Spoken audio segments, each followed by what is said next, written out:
Rasanya emang susah buat nggak jatuh cinta sama keindahan alam Indonesia ya guys. Hutan, gunung, lautan, semuanya punya pesona yang begitu menakjubkan. Belum lagi belasan ribu pulaunya yang gak kalah indah, dengan beragam corak budaya dan adat. Duh, jadi makin jatuh hati sama negeri Ibu Pertiwi ini.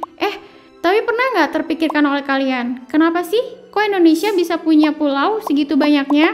Bahkan bisa lebih dari 17.000 pulau loh. Kenapa kok nggak negara lain yang punya ribuan pulau kayak Indonesia? Ternyata ada penyebabnya loh guys. Sebelum kita ulik lebih dalam, subscribe dan aktifkan tombol loncengnya dulu ya, biar kamu gak ketinggalan berbagai informasi menarik dari Find Out.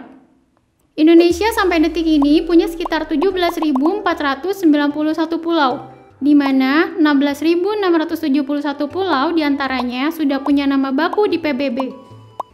Makanya gak heran kalau Indonesia disebut negara kepulauan terbesar di dunia. Letak Indonesia bisa dibilang cukup mengkhawatirkan guys, karena tepat berada di kawasan cincin api Pasifik, yaitu kawasan yang sering mengalami gempa bumi dan letusan gunung berapi. Kawasan ini berbentuk seperti tapal kuda dan mengelilingi cekungan Samudra Pasifik. Indonesia juga menjadi negara dengan jalur gempa aktif teraktif di dunia, karena berada di atas 3 tumpukan lempeng benua aktif, di antaranya Eurasia dari utara, Pasifik dari timur, dan Indo-Australia dari sebelah selatan. Lempeng dunia ini sifatnya nggak stabil ya guys, sehingga banyak ditemukan lipatan, patahan, hingga pergeseran lempeng. Kondisi ini akan memicu pergerakan kerak bumi hingga terpecah satu dan yang lainnya. Nah, hal inilah yang kemudian bisa menyebabkan munculnya pulau baru yang terbentuk dari hasil tenaga endogen tersebut. Jadi, sebetulnya alasan kenapa Indonesia memiliki banyak pulau adalah karena kondisi geografis tadi ya guys. Proses ini tentu nggak terjadi dalam puluhan tahun aja, tapi sejak ribuan bahkan jutaan tahun silam. Meski begitu, kita juga harus bersyukur nih guys, karena terletak di kawasan cincin api, Indonesia jadi punya wilayah yang subur dengan keanekaragaman hayati yang sangat tinggi.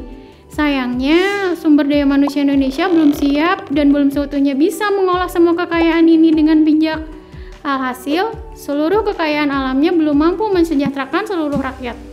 Nah, di momen bulan Sumpah Pemuda ini, yuk guys, kita bangun rasa kecintaan kita pada Indonesia.